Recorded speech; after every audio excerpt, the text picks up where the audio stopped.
মদিনায় এক লোক তার বউরে রাগের চোটে 100 তালাক দিয়ে ফেলছে।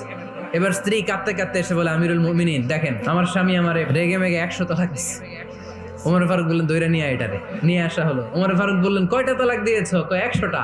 কেন দিছো? কয় মাথা গরম আছিল। এরকম আছে না? তালাক দেওয়ার সময় সব তালাক, তুই তালাক, তোর মা তালাক, তোর বোন তালাক, সব তালাক। তালাক দিবে ওয়াইফ রে, দিতেছে সবাই রে। তোমার ফারুক বললেন, দিবে 3টা, 100টা দিলা কেন? কয় দাঁড়া, তালাক হচ্ছে আল্লাহর দেয়া বিধানের একটা নিদর্শন, এটা নিয়ে তুই খামখেয়ালি করলি। আমার রায় শোন, আমার রায় হচ্ছে 3 তালাকে তোর বউ তালাক, বাকি 97 তালাক তোর পিঠের উপরে পড়বে। এরকম দৃষ্টান্তমূলক বিচার যদি বাংলার জমিনে দেয়া হতো, আর কোন নারী ধর্ষিতা হতো, আর কোন নারীকে অ্যাসিড মারা হতো, আর কোন নারী যৌতুকের জন্য কান্না করত। তিনি গভর্নর সিস্টেম চালু করেছিলেন। ইসলামিক স্টেট, বাহরাইন, ইয়ামান, মিসর, কুফা, বসরা, মক্কা, মদিনা, এই 7 জায়গায় 7 জন গভর্নর পাঠিয়েছে। তাদের থেকে তথ্য নিতেন। সাইয়েদনা আমর ইবনে আল আস রাদিয়াল্লাহু তাআলা